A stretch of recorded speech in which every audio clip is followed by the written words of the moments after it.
ശിവഭഗവാനും പാർവതി ദേവിയും കൈലാസത്തിൽ വസിക്കുന്ന കാലം. ഒരിക്കൽ പാർവതി ദേവി വീട്ടിലൊറ്റയ്ക്കായിരുന്നു. തൻ്റെ ഗുഹയ്ക്ക് കാവൽ നിൽക്കുവാനായി ആരും ഉണ്ടായിരുന്നില്ല. പാർവതി ദേവി കേട്ടോ. അതുകൊണ്ട് പാർവതി ദേവി അല്പം മഞ്ഞപ്പൊടി എടുത്ത് പ്രാർത്ഥിച്ചു. പെട്ടെന്ന് ഒരു ആൺകുട്ടി അവിടെ പ്രത്യക്ഷപ്പെട്ടു. ആ കുട്ടി പാർവതി ദേവിയുടെ കാൽക്കൽ വീണ് നമസ്കരിച്ചു. ദേവി ആ കുട്ടിയെ ഗണപതി എന്ന് വിളിച്ചു. ഇതാ ഗണപതി. പാർവതി ഗണപതിയോട് ആരെയും കയറാൻ അനുവദിക്കാതെ വീടിന് കാവൽ നിൽക്കാൻ ആവശ്യപ്പെട്ടു. ദേവി പറഞ്ഞതെല്ലാം ഗണപതി അനുസരിച്ചു. ഉറങ്ങിയും ലഡു കഴിച്ചും ഗണപതി ദിവസങ്ങൾ തള്ളി നീക്കി.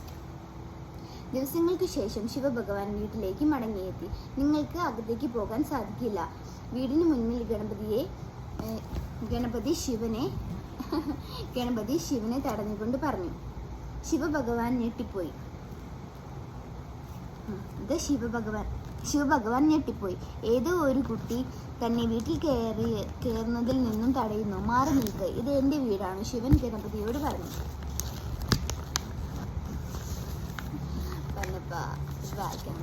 ഇല്ല, നിങ്ങളെ ഞാൻ കയറ്റിവിടില്ല, ദൂരെ പോവുക, ഇത് എൻ്റെ അമ്മയുടെ വീടാണ്, ഗണപതി മറുപടി പറഞ്ഞു. ശിവന് ദേഷ്യം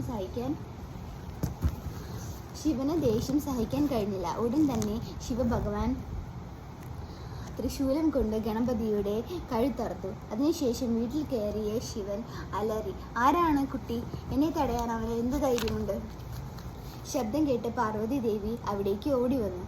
അവിടെ എത്തിയ പാർവതി തലയും ശിരസും അറ്റുകിടക്കുന്ന ഗണപതിയെയാണ് കണ്ടത്. പാർവതി ദേഷ്യം സഹിക്കാനാവാതെ കരയാൻ തുടങ്ങി. മഹാദേവ, നിങ്ങൾ എന്താ ഇങ്ങനെ ചെയ്തത്? പാർവതി കരഞ്ഞുകൊണ്ട് പറഞ്ഞു.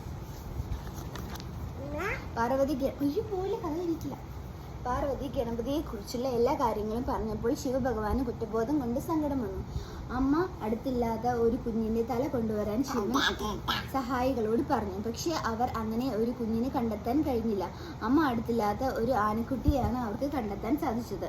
ശിവൻ ഗണപതിയുടെ ശരീരത്തിലേക്ക് കുട്ടി ആനയുടെ തല ചേർത്ത് പിടിച്ചു അതിലേക്ക് ശ്വാസം ഊതിക്കൊടുത്തു.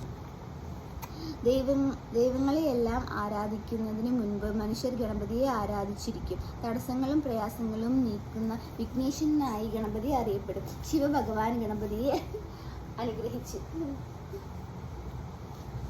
ഗണപതിയുടെ കഥ കഴിഞ്ഞു. ഗണപതി എവിടെ? കാണിച്ചു കൊടുക്കൂ. ഗണപതി എവിടെ? ഗണപതി.